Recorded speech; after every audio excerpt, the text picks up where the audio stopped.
Henry Cavill is suiting back up, but not as Superman. He's leading the charge in a live-action Voltron movie. But here's the twist. It's skipping theaters entirely and heading straight to Prime Video. With Amazon pushing hard to rebuild MGM, this move says more than you think. Today we're breaking down Cavill's new franchise play, Amazon's risky strategy shift, and what it means for the future of streaming blockbusters. And if you like behind-the-scenes breakdowns like this, tap the like button and hit subscribe. It seriously boosts the channel and helps keep these videos coming. Welcome to Screen Scramble. Let's dive in.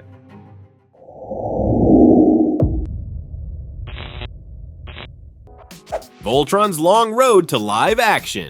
For years, a live-action Voltron adaptation seemed doomed to development hell. The franchise first captured imaginations back in the 1980s with its iconic team of pilots forming a massive robot lion mech. But despite the nostalgia factor, it struggled to make the leap to live action. Studios like Warner Brothers and Universal each tried and failed to get a version off the ground, with projects collapsing under creative differences, budget disputes, or the ever-shifting landscape of blockbuster filmmaking. For nearly 2 decades, Voltron was stuck in limbo, with multiple screenwriters attached, but no real traction. That changed when Red Notice director Rawson Marshall Thurber stepped in with a bold new pitch. Not only did he write the script himself, but he helped reshape the project into something more grounded and character-driven. Thurber explained in an interview, "I didn't want to make just another CG fest. I wanted this to feel like Voltron with stakes, emotional stakes. Think The Dark Knight with mechs." For those unfamiliar, mechs are massive, often humanoid robots controlled by human pilots, typically used in high-stakes combat or futuristic military settings. Think Pacific Rim or Gundam. They're a staple of sci-fi action, blending technology with raw power. Amazon Studios jumped at the chance, winning a fierce bidding war for the rights, reportedly beating out Warner Brothers, Universal, and even Netflix. And then came the biggest surprise. Henry Cavill signed on not just to star, but to executive produce. Cavill's involvement instantly raised expectations. He's not just an actor for hire here. He's actively shaping the creative direction. With a major star and a director with global hits behind him, Voltron suddenly had real momentum. This wasn't just another retro reboot, it was positioned as a flagship sci-fi revival.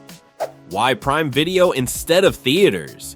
Here's where things get a little strange. Voltron has star power, franchise potential, and nostalgic name recognition. So why is it skipping theaters? According to industry insiders, Amazon is prioritizing Prime Video reach over box office returns, at least for now. It's not that they don't value theaters, it's that they're doubling down on what gives them the most control and data. Amazon originally acquired MGM in 2022 with the intention of reviving its theatrical slate. But as streaming competition heats up, they've shifted toward vertical integration, owning the pipeline from production to distribution, and Voltron fits right into that strategy. As Matthew Bologna from Puck News explained, Amazon has pivoted to an internal greenlight process that favors global streaming impact over traditional box office forecasting. They want eyeballs and subscriptions, not red carpet premieres. Even though MGM was supposed to be Amazon's theatrical powerhouse, it now looks more like a content feeder for Prime Video, and with global expansion in mind, it's easier and cheaper to launch a massive sci-fi brand like Voltron to a worldwide streaming audience in 240+ countries. This might be a strategic litmus test. Can a blockbuster-scale movie succeed without ever hitting theaters?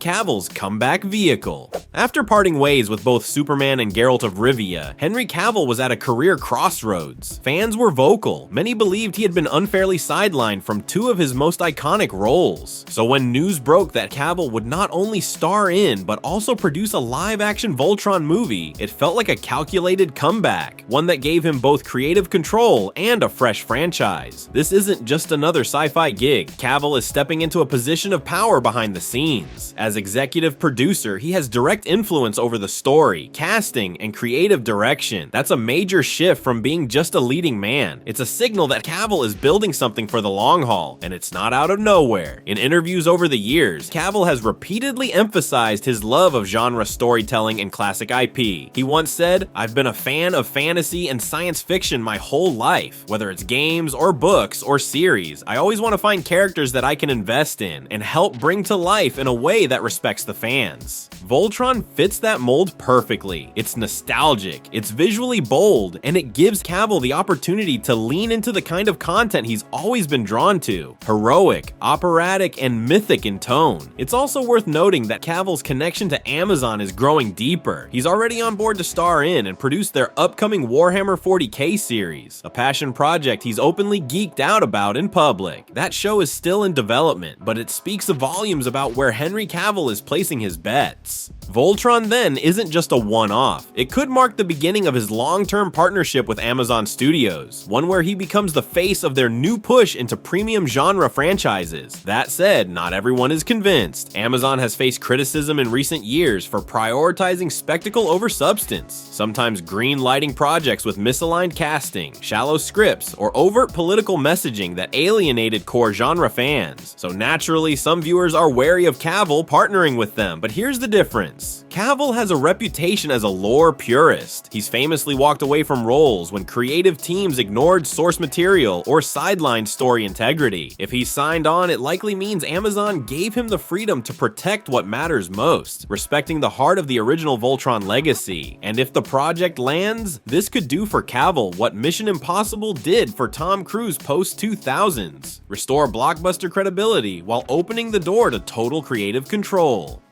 The Amazon strategy shift. Voltron going straight to Prime fits into a larger, evolving trend at Amazon, and one that hasn't been without controversy.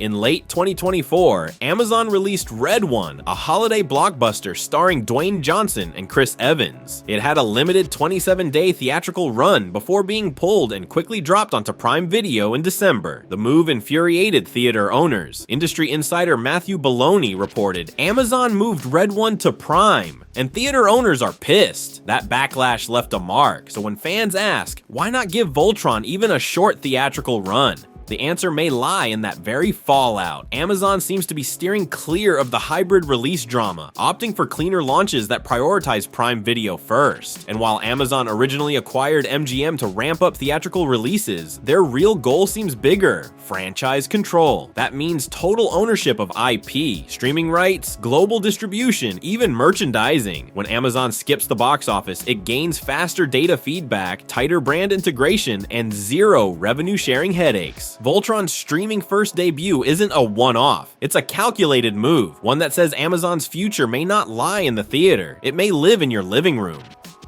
Is this a missed opportunity?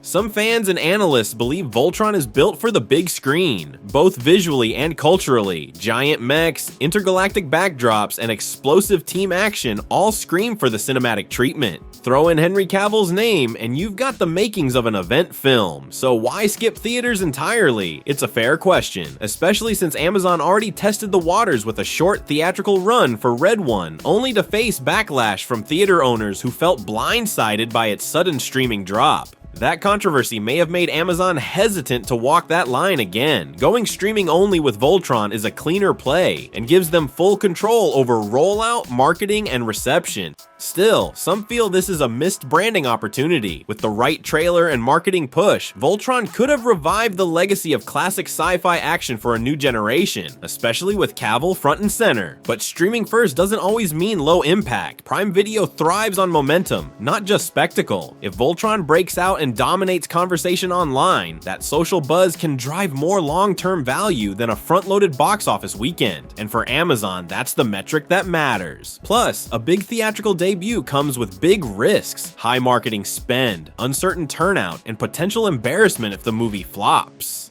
By launching it directly to Prime Video, Amazon sidesteps all that noise and positions Voltron for safer success. And if it really hits, there's always room for a sequel, and that one might get a shot at the big screen. A crossover moment for genre fans. For Cavill fans, this is another reason to stay tuned. With Warhammer 40k and Highlander also on the horizon, Cavill's becoming a cornerstone of modern genre storytelling, and there may be crossover appeal. Voltron is cut from the same cloth as Warhammer, Transformers, and even Power Rangers. Mechs, giant human-piloted machines, are central to all of them, and they've been experiencing a quiet resurgence in pop culture. From Pacific Rim and the Iron Giant to Netflix's CG animated Gundam series, this subgenre still commands major fan energy. Cavill, who's known for respecting source material and immersing himself in the worlds he joins, is the kind of figure who could bring cohesion across fandoms. He's not just an actor in these universes, he's a bridge between them. If Amazon plays it right, they could unify these passionate communities around a new slate of premium, lore-respecting genre content. This would position Prime Video as a destination for elevated sci-fi and fantasy, a space Netflix once dominated. It's still a gamble, but for now, Cavill plus mechs plus streaming, that's a pretty good bet. During the making of this video, it was announced that Voltron has officially wrapped filming, and while early reports pointed to a Prime Video release, the team now says no final decision has been made. With Cavill producing and filming complete, the ball is now in Amazon's court, and fans are watching closely. So what do you think? Smart move by Amazon or a missed theatrical opportunity? Drop your thoughts in the comments. And if you're following Cavill's biggest franchise plays, check out our Highlander breakdown, his $180 million reboot, why he walked from Lionsgate, and what that means for his future. It's on screen now, so if you like behind the scenes power plays and giant lion mechs, subscribe to the channel. There's a lot more coming, and trust me, you won't want to miss it. And until next time, Scrambled out.